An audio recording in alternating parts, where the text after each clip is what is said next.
નમસ્કાર. ચલો આજે એકદમ બજાર જેવા કુરકુરા શેકેલા ચણા બનાવવાનું રહસ્ય જાણીએ. અને હા, એ પણ ફક્ત થોડી જ મિનિટોમાં. ક્યારે એવું વિચાર્યું છે કે ઘરે બનાવેલા શેકેલા ચણામાં બજાર જેવો પેલો કુરકુરો અવાજ કેમ નથી આવતો? એ સ્વાદ કેમ નથી આવતો? લગભગ બધાને આ પ્રશ્ન થતો જ હોય છે, ખરું ને? પણ ચિંતા ના કરશો, આજે આનો એકદમ પાક્કો ઉકેલ મળી જશે. અને આનું રહસ્ય છે ને, એ એકદમ સરળ છે. આજે આપણે આ કોયડો ઉકેલી નાખીશું, અને એ પણ ત્રણ અચૂક પદ્ધતિઓથી. ઘરે જ પરફેક્ટ ચણા બનાવવાની ગેરંટી.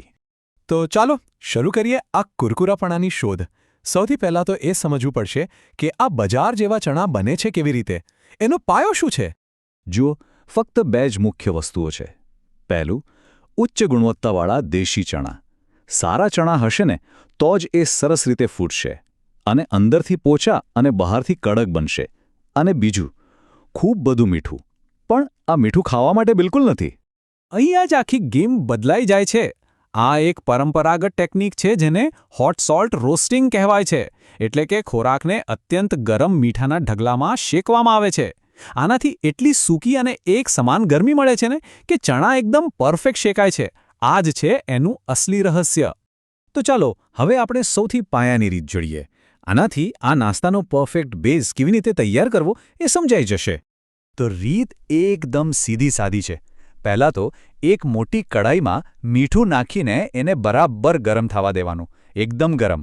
પછી એમાં મુઠ્ઠીભર કાચા દેશી ચણા નાખી દેવાના.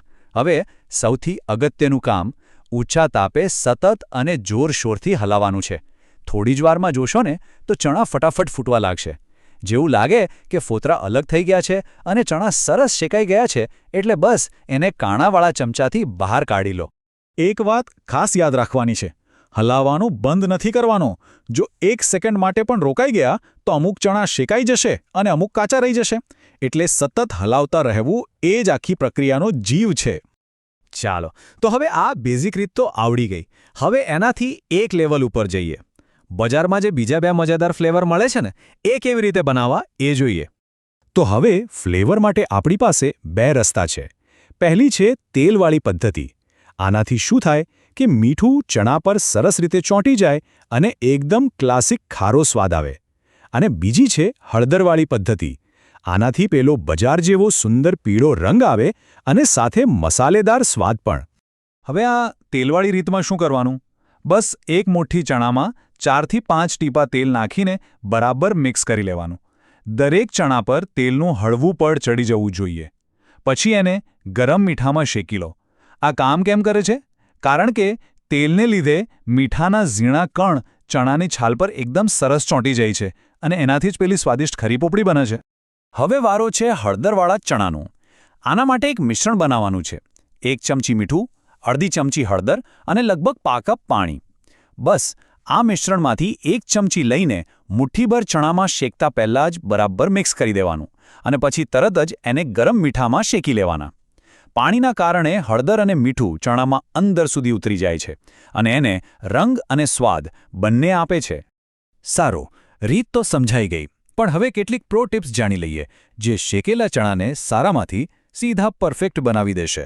અને હા, એના ફાયદાઓ પર પણ એક નજર નાખીશું. તો આ રહ્યા પરફેક્ટ શેકવાના રહસ્યો. પહેલું, ગરમી સૌથી મુખ્ય છે. મીઠું એકદમ ગરમ હોવું જ જોઈએ.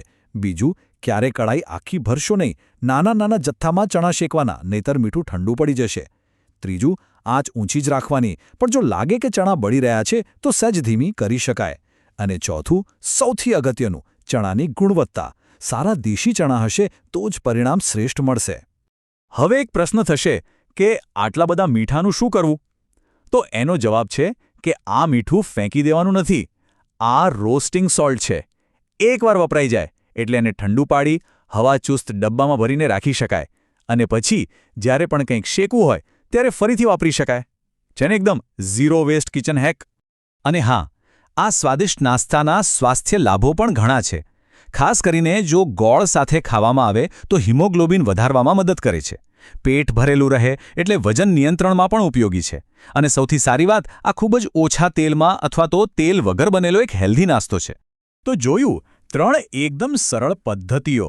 કોઈ ખાસ સાધનોની જરૂર નહીં અને બજાર જેવો અસલી સ્વાદિષ્ટ નાસ્તો હવે રસોડામાં જ તૈયાર થઈ શકે છે. તો હવે જ્યારે આ બધા રહસ્યો ખુલી ગયા છે ત્યારે સૌથી પહેલાં કઈ રીત અજમાવી ગમશે? સાદા, તેલવાળા કે પછી મસાલેદાર હળદરવાળા? વિચારવા જેવું છે નહીં?